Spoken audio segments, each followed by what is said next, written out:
کہنے کا طریقہ کار یہی ہوتا تھا، سلام دعا کے بعد کیا کر رہے ہو، اچھا کیمرہ لو اور فلاں ٹائم پر فلاں مقام پر آ جاؤ۔ اور جو کرائم رپورٹر ہوا کرتا تھا وہ جب کیمرہ مانگتا تھا تو وہ بھی یہ کہتا تھا کہ آج بڑی خبر آ رہی ہے، میں آپ کو صحیح بتا رہا ہوں۔ اور یہ بات کہنی نہیں چاہیے، جو ٹیلی ویژن کے اوپر یا ٹیلی ویژن سٹاف ہوتا ہے ہمارا، رپورٹنگ کا صحافی ہوتے ہیں، وہ بھی اس وقت یہ پوچھتے تھے کہ اچھا کتنی فگر ہوگی،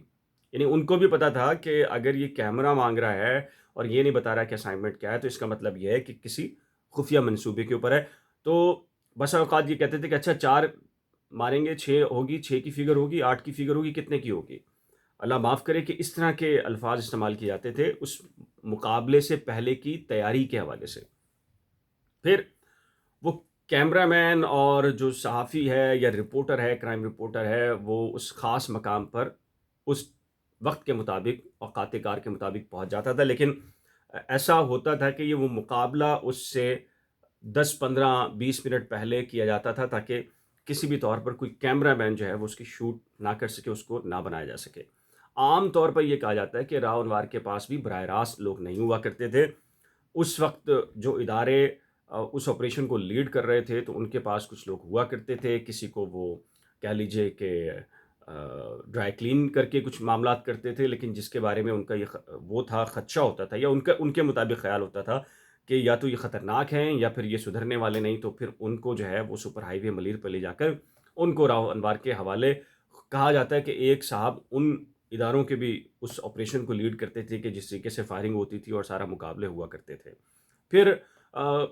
پھر وہ سین بنایا جاتا تھا کہ ایک کو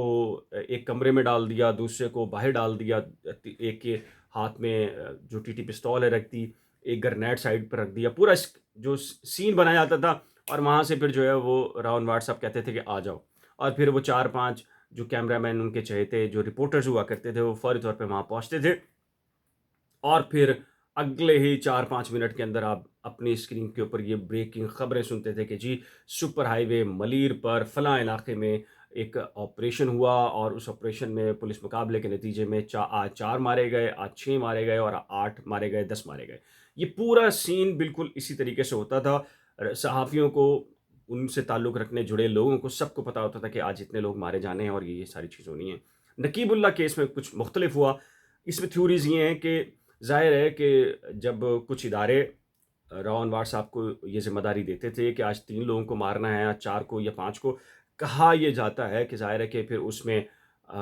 اگر مارنے ہی ہیں تو 4 کے بجائے 6 مار دیے جائیں، تو 2 لوگوں کو بھتے کے لیے اٹھا لیا پولیس نے یا نیٹ ورک نے، اس طرح کا کچھ سسٹم بنایا، تو جہاں 4 وہ ہوا کرتے تھے 2 اپنے لوگ بھی ڈالے، یعنی کہ جو اپنے معاملات کے، اور ان کو 2 اپنے بھی نپٹا دیے اس کے اندر۔ کہا یہ جاتا ہے کہ نقیب اللہ کے بارے میں کہ یہ نقیب اللہ شاید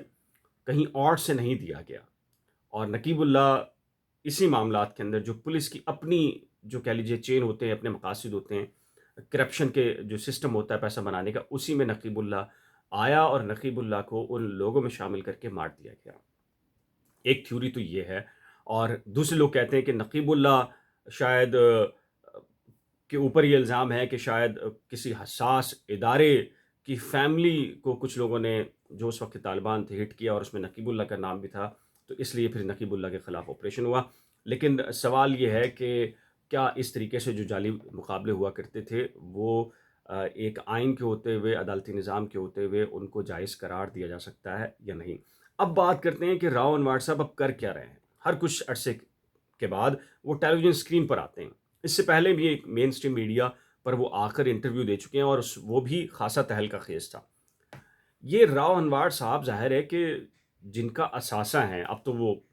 ایس پی نہیں ہے نا، چھوٹا عہدہ ہوتا ہے، اب تو وہ کھل گئے ہیں، یعنی کہ اب تو وہ کسی بڑے سرکاری عہدے کے لیے وزیر داخلہ بھی بن سکتے ہیں سندھ کے اگلے سیٹ اپ کے اندر۔ یہ کوئی حیران کن بات نہیں ہے، یہ بات آئی تھی کہ نگراں وزیر داخلہ راؤ انوار صاحب کو بنا دیا جائے، اور یہ بات آ سکتی ہے۔ یہ سارے کے سارا کہا جاتا ہے کہ یہ ایک گراؤنڈ تیار کیا جا رہا ہے کہ ہر کچھ عرصے کے بعد راؤ انوار صاحب کو شامل آیا جاتا ہے۔ راؤ انوار صاحب کے اپنے اچھے یا برے جو معاملات ہیں اس میں وہ بعض لوگوں کے وعدہ معاف گواہ ہیں۔ آصف علی زرداری کے معاملے کے اندر آصف علی زرداری یہ سمجھتے ہیں کہ جو انیکسس تھا کہ بحریہ ٹاؤن کا، آصف علی زرداری کا اور راؤ انوار ان کے لیے کام کرتا رہا، لیکن بیسکلی راؤ انوار کسی اور کا اچھا بچہ تھا۔ آصف علی زرداری کے معاملات کے حوالے سے جو ہے وہ کچھ کام اگر فرائض سر انجام دیتا رہا، زمینوں پر قبضے، گوٹوں کو ختم کرانا، وہاں قتل عام کرنا، یہ ایک الگ معاملہ ہے، لیکن راؤ انوار جن کے لیے کام کرتا رہا اور جن کا اچھا بچہ تھا، انہوں نے پھر اب راؤ انوار کو میدان پر اتارنے کا فیصلہ کیا ہے۔ ظاہر ہے کہ اس کی پرائز تو کچھ ہوگی، اور پرائز یہی ہے کہ راؤ انوار اپنے ایک محسن کے بارے میں کچھ حقائق بیان کریں گے۔ ایان علی کا آپ نے سن لیا ہے، پھر اس کے بعد آصف علی زرداری کیا کرتے رہے، کتنے ارب روپے باہر منتقل ہوئے۔ سوال تو یہ ہے کہ راؤ انوار صاحب کی اپنی فیملی اس وقت بیرون ملک ہے، ایک ایس ایس پی کی پوری فیملی اعلیٰ تعلیم یافتہ لگژری لائف کس طرح گزار رہی ہے، یا اس طرح کے جو پولیس آفیسرز ہیں ان کی فیملیز انتہائی لگژری لائفز کس طرح گزار رہی ہیں بیرون ملک، یہ خود ایک سوال پیدا ہوتا ہے۔ لیکن چونکہ ظاہر بات ہے ہر ایک کا وقت ہوتا ہے، ہر ایک کو استعمال کرنا ہوتا ہے، جن کے لیے جو بھی کام کرتا ہے وہ کبھی نہ کبھی تو کوئی کام لیتے ہیں۔ اطلاع یہ ہے کہ جی آصف علی زرداری کے بارے میں جو اداروں نے یہ طے کیا تھا کہ ان کو سندھ سے بالکل مائنس کرنا ہے، اور اس میں سیاسی طور کے اوپر الگ گراؤنڈ ہے، نون لیگ آ رہی ہے، مریم نواز متوقع ہے اگلے ہفتے کراچی کے اندر اور اندرون سندھ کے دوروں کے اوپر، اور تو پھر اب کرپشن اور مقدمات کے لیے کیا کیا جائے، تو اس کے لیے ظاہر ہے کہ اس طرح کی شخصیات راؤ انوار جیسی ہی پھر کام آتی ہیں، پھر وہ بڑے بڑے انکشافات، تاکہ میڈیا کے ذریعے ایک پورا ماحول بنایا جائے، اور اس پورے ماحول کو بنا کر آئندہ کے انتخابات کے اندر مائنس کیا جائے پیپلز پارٹی کو۔ تو یہ وہ سارا معاملہ ہے۔ اب ایک اہم سوال یہ ہے کہ راؤ انوار کا اگلے سیٹ اپ کے اندر کیا کردار ہوگا۔ جو اطلاعات ہیں کہ نگراں تو نہیں بن سکے وہ، تو ان کو اب وزیر داخلہ بنایا جا سکتا ہے۔ کچھ بڑے کام لیے جانے ہیں راؤ انوار سے، خاص کر جو کراچی کے اندر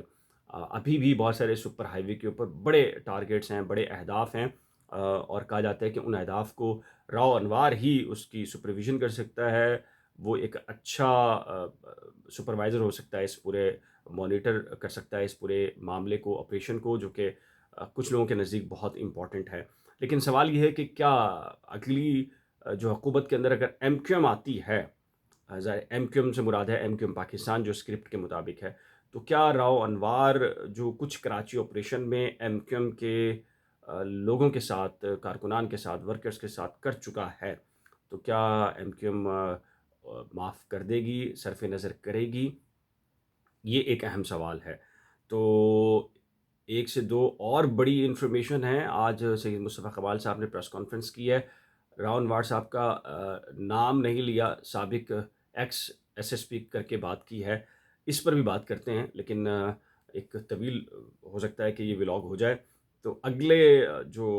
ولاگ کے اندر یا لائیو سیشن کے اندر اس پر تفصیل کے ساتھ مزید بات کریں گے کہ یہ سیاسی جو منظرنامہ ہے اس پہ کس کو کتنا کمپرومائز کرنا پڑ رہا ہے اور کتنا کمپرومائز مزید کرنا پڑے گا۔ تو ایک نئے ولاگ یا لائیو سیشن کے ساتھ جلد ملیں گے، لیکن جانے سے پہلے ریکویسٹ ہے کہ اگر آپ کی کوئی رائے ہو، تجویز ہو، یا آپ کوئی معلومات چاہتے ہوں تو نیچے دیے گئے کمنٹ سیکشن میں اپنی قیمتی رائے کا اظہار ضرور کیجیے گا۔ ایک نئے ولاگ کے ساتھ جلد ملیں گے، لیکن جانے سے پہلے ریکویسٹ ہے کہ اگر آپ نے current affairs with Bilal Facebook page یا یوٹیوب چینل کو لائک، سبسکرائب، فالو نہیں کیا تو کرنا مت بھولیے گا۔ خدا حافظ۔